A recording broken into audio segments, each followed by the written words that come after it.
আসসালামু আলাইকুম বন্ধুরা, কেমন আছেন সবাই? আশা করি সবাই ভালো আছেন, সুস্থ আছেন। আলহামদুলিল্লাহ, আমরা সবাই ভালো আছি, সুস্থ আছি। শুধু মনটা একটু খারাপ আছে। আজকে দেখতে পাচ্ছেন একটা সুন্দর বিস্কুট রেসিপি আপনাদের সামনে তুলে ধরেছি।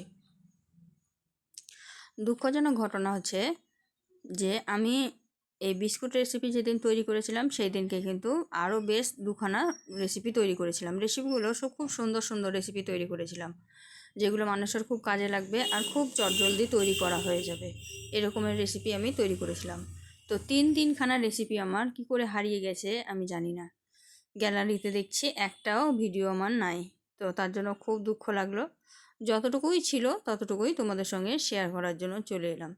এই যে দেখতে পাচ্ছ এই বিস্কুটটা কিন্তু অসাধারণ হয়েছিল খেতে, আর দেখতেও কিন্তু খুব সুন্দর হয়েছিল। আর খুব সাধারণ উপকরণ, ঘরে থাকা উপকরণ দিয়ে তৈরি করেছিলাম। আর এটা কিন্তু বাচ্চা বড় সবাই খেতে কিন্তু খুবই পছন্দ করবে। আর তার জন্য আমি চেয়েছিলাম যাতে আমি তোমাদের সঙ্গে শেয়ার করতে পারি। কিন্তু আমার এতটাই খারাপ লাগছে যে এই রেসিপিটাও কিন্তু আমার কাছে নাই। শুধু এইটুকুই অবশিষ্ট পড়েছিল। তো তার জন্য এইটুকুই তোমাদের সঙ্গে আমি শেয়ার করলাম, যেহেতু আমার কাছে কোনো রকম কোনো ভিডিও ছিল না। তিনটা ভিডিও তৈরি করেছি, তিনটা ভিডিওই আমার আউট হয়ে গেছে। জানি না কি করে কি হলো, আমার মতো কারো হয় কি না একটু কমেন্টে জানাবেন। আমি জানি না আমার কেন এরকম হচ্ছে। বিস্কুটের কালারটা যাতে সুন্দর লাগে তার জন্য কিন্তু এখানে ডিমের হলুদ অংশটাও করে দিয়েছিলাম, কিন্তু এখানে হলুদ অংশটা একটু দুধের সঙ্গে গুলিয়ে দিলে বেশি ভালো হতো। তাও কিন্তু খুবই সুন্দর হয়েছিল বিস্কুটটা। লাস্ট ফিনিশিংয়ে দেখে বুঝতে পারবে, কারণ লাস্টের যে ফিনিশিংটা ছিল সেই জায়গাটা কিন্তু আমার রয়ে গেছে। বাকি যে কিভাবে তৈরি করেছি না করেছি সবটাই ডিলিট হয়ে গেছে। তা আমি যে ডিমের কুসুমটা দিয়ে রেখেছিলাম, তারপরে দেখুন কত সুন্দর হয়েছে বিস্কুটটা। এই দেখুন কত সুন্দর একটা কালার এসেছে। এটাকে যখন তুলবেন তখন কিন্তু নরম নরম থাকবে, আর যখন একটু ঠান্ডা করে নেবেন তখন একদম সুন্দর একবারে দোকানের মতো সুন্দর হয়ে যাবে। এটা কিন্তু দোকানের থেকেও সুস্বাদু হয় খেতে, তৈরি করতে যতটা সহজ খেতে কিন্তু তার থেকে দ্বিগুণ মজা। আর তার জন্যই আমি বাড়িতে তৈরি করে রাখি এইসব রেসিপিগুলো। আর তোমাদের সঙ্গেও শেয়ার করার ইচ্ছা থাকে, কিন্তু ইচ্ছা থাকলে সব কিছু হয় না। কারণ হচ্ছে যে আমি সম্পূর্ণ ভিডিওটা সুন্দরভাবেই করেছিলাম, কিন্তু আমার ভিডিওটা আমি দেখাতে পারিনি। আমি এগুলো করেছিলাম প্লেন, মানে ডিম ছাড়া। সবাই কিন্তু ডিম দেওয়া খায় না, তাই ওটা ডিম ছাড়া তৈরি করেছিলাম। আর এটা কিন্তু ডিম দিয়ে তৈরি করেছিলাম। আর প্রত্যেকটা বিস্কুটই আমার খুবই সুন্দর হয়েছিল। শুধু আফসোস যে রেসিপিটা তোমাদের দেখাতে পারিনি। তো তোমরা যদি রেসিপিটা দেখতে চাও তাহলে বেশি বেশি ভালোবাসা দিও এই ভিডিওটাতে। সবাই একটু কমেন্টে জানিও, তাহলে কিন্তু আমি আবারও এই রেসিপিটা তৈরি করে তোমাদের সঙ্গে শেয়ার করব। তো এই তো দেখতেই পাচ্ছ লাস্ট ফিনিশিংয়ে যেটা আমি সাজিয়েছিলাম সেটা কিন্তু সুন্দরভাবেই আছে। আর যেখানে আমি ভিডিওটা কিভাবে তৈরি করেছিলাম সেটাই কিন্তু হারিয়ে গেছে। শুধু এই ভিডিওটাই নয়, আরও দুখানা ভিডিও ছিল, সেগুলোও কিন্তু হারিয়ে গেছে। তার জন্য কিন্তু সত্যিই খুব খারাপ লাগছিল। তো যেহেতু আমার হাতে একটাও ভিডিও ছিল না, তাই আমি এটাই শেয়ার করলাম তোমাদের সঙ্গে, যে তোমাদেরও কারোর এরকম হয় কি না সেটা জানার জন্য, তাহলে বুঝতে পারবো। আমাদের ভিডিও আমরা খুব কষ্ট করেই তৈরি করি। যারা ইউটিউবে বা ফেসবুকে ভিডিও পোস্ট করেন তারাই জানবেন যে আমরা কত কষ্ট করি একটা ভিডিওর পেছনে। তারপরে যদি একসঙ্গে তিনটা ভিডিও হারিয়ে যায় তাহলে কতটা কষ্ট লাগে, যারা তৈরি করে তারাই বুঝে।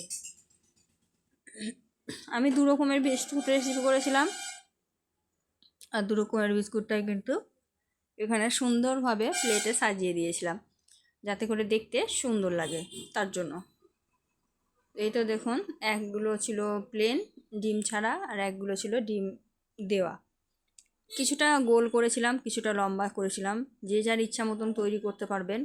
আর এটা কিন্তু সাধারণ উপকরণ দিয়ে তৈরি, যেমন চালের আটা বা চালের গুঁড়ি আর বাদাম, ঘি বা তেলেও, সাদা তেলেও ব্যবহার করতে পারেন। শুধুমাত্র এই কটা জিনিস দিয়েই, চিনি, এই কটা জিনিস দিয়েই কিন্তু এত সুন্দর খাস্তা বিস্কুট রেসিপি আমি তৈরি করে ফেলেছিলাম।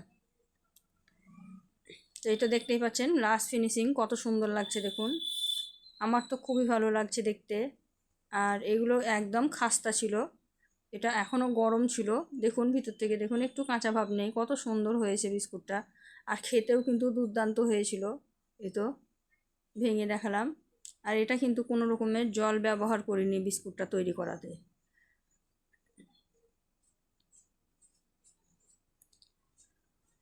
এই দেখুন কত সুন্দর লাগছে। তো বিস্কুটটা আমি প্লেটে রেডি করেছিলাম। আর এখানে আমি প্লেটে কিন্তু আর একটা রেসিপি তৈরি করেছিলাম। এটা হচ্ছে কাবাব রেসিপি। এই কাবাব রেসিপিটাও কিন্তু আমি তৈরি করেছিলাম, সেই দিনই ভিডিও করেছিলাম। এই ভিডিওটাও কিন্তু আমার হারিয়ে গেছে। তো এই তো দেখুন, এটাও কিন্তু আমি সুন্দরভাবে প্লেটে সাজিয়েছিলাম। আমি জানতাম না যে ভিডিওগুলো হারিয়ে যাবে, তার জন্য আমি মানে ভিডিওটা আমি সুন্দরভাবে সাজিয়ে গুছিয়ে করেছিলাম, তারপরেও ভিডিওগুলো হারিয়ে গেল। তো এই তো দেখতেই পাচ্ছেন কাবাবগুলো আমি সাইড করে রেখে দিলাম। আর এখানে একটা বয়েম দেখতে পাচ্ছেন, ওই বয়েমে কিন্তু ভরা আছে সস, টমেটো সস। এটাও কিন্তু আমি ঘরেই তৈরি করেছিলাম। তো এখানে দেখতে পাচ্ছেন এক চাক গরম গরম ছিল আর এক চাক ঠান্ডা ঠান্ডা ছিল। তো গরমগুলো রাখতে একটু অসুবিধা হচ্ছে, গরম দেখতেই পাচ্ছেন ধরতেই অসুবিধা হচ্ছে। তবুও কিন্তু আমরা সুন্দরভাবে গরম অবস্থাতেই ধরে সুন্দর করে সাজাই যাতে দেখতে ভালো লাগে। এটা দেখতেই পাচ্ছেন সুন্দরভাবে সাজিয়ে গুছিয়ে দিলাম। আর আমি চাইলে সাইডে একটা প্লেটে সসটা দিয়ে দিতে পারতাম, কিন্তু দিইনি। আমি এখানেই সসটা একটু দিয়েছি। আর এটা কিন্তু আমার হোমমেড সস। যখন টমেটো লাগিয়েছিলাম আমার ঘরে প্রচুর টমেটো হয়েছিল, সেই সময় আমি সসটা তৈরি করে ফ্রিজে স্টোর করে রেখেছি। দেখেই বুঝতে পারছেন যে কত সুন্দর হয়েছিল। যারা দেখেননি তারা অবশ্যই সসের ভিডিওটা গিয়ে একবার দেখে আসবেন। তো এই তো এত সুন্দরভাবে রেডি করার পরেও যদি ভিডিওগুলো হারিয়ে যায় তাহলে কার না কষ্ট লাগে বলুন। তো আজকের ভিডিওটা যেহেতু রেসিপি নাই, তো আজকের ভিডিওটা আর বড় করব না। আজকের ভিডিওটা এই পর্যন্ত। তো বন্ধুরা, ভিডিওটা যারা আমার প্রথম থেকে লাস্ট পর্যন্ত ওয়াচ করো তাদেরকে অসংখ্য ধন্যবাদ। আর আমার ভিডিওটা যারা এখন পর্যন্ত দেখছো লাইক করোনি, তারা অবশ্যই একটা লাইক করে দেবে, কমেন্টে জানাবে যে কেমন লাগে আমার ভিডিওগুলো। যদি ভালো লেগে থাকে অবশ্যই লাইক শেয়ার কমেন্ট করতে ভুলবে না। আর কী ধরনের ভিডিও আমার কাছ থেকে দেখতে চাও, কী ধরনের রেসিপি দেখতে চাও, সেটাও কমেন্টে জানাবে। আজকে এই পর্যন্ত, দেখা হবে পরবর্তী ভিডিওতে। সবাই ভালো থাকবে, সুস্থ থাকবে। খোদা হাফিজ।